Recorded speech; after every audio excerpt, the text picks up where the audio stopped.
Hi, this is Sukanya. അപ്പോൾ നല്ല premium റയോണിൽ വരുന്ന ഫോയിൽ പ്രിൻ്റ് വന്നിട്ടുള്ള നല്ലൊരു കളക്ഷനാണ് ഞാൻ കൊണ്ടുവന്നിട്ടുള്ളത്. നന്നായിട്ട് ഹാൻഡ് വർക്കൊക്കെ ചെയ്ത് നന്നായിട്ട് പാർട്ടി വെയർ ആയിട്ടും അതുപോലെ തന്നെ ഡെയിലി വെയർ ആയിട്ടും യൂസ് ചെയ്യാൻ പറ്റുന്ന ഒരു കളക്ഷനാണ് കൊണ്ടുവന്നിട്ടുള്ളത്. എ ലൈൻ ഷേപ്പിലാണ് വരുന്നത്. ഞാൻ പ്രിൻറ്റിൻ്റെ ക്ലോസ് വ്യൂ കാണിക്കാം. ഇങ്ങനെയാണ് വരുന്നത്. പാച്ച് ഡിഫറെൻ്റ് ആയിട്ട് വരുന്നുണ്ട്. അതുപോലെ തന്നെ ഫോയിൽ പ്രിൻ്റ് റയോണാണ് ബാക്കി പോർഷൻ വരുന്നത്. നല്ല ബ്യൂട്ടിഫുൾ ആയിട്ട് തന്നെ ഹാൻഡ് വർക്കും കൊടുത്തിട്ടുണ്ട്. ഈ ഒരു ഷേപ്പിലാണ് നെക്ക് വരുന്നത്. അപ്പോൾ സ്ലീവ്സ് വരുന്നത് 3/4 സ്ലീവ്സ് ആണ്.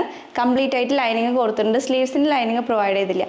ടോപ്പ് പോർഷൻ മാത്രമാണ് ലൈനിങ് കൊടുത്തത്. കംപ്ലീറ്റ് ആയിട്ടില്ല, ടോപ്പ് പോർഷൻ മാത്രമാണ് ലൈനിങ് കൊടുത്തിട്ടുള്ളത്. അപ്പോൾ ഇത്രയാണ് ഫീച്ചേഴ്സ് വരുന്നത്. സൈസസ് അവൈലബിൾ ആയുള്ള medium, large, XL and XXL ആണ്. പ്രൈസ് വരുന്നത് 799 ആണ്. അപ്പോൾ ഇഷ്ടപ്പെട്ടവരുണ്ടെങ്കിൽ ഡയറക്റ്റ് മെസ്സേജ് ചെയ്യാം.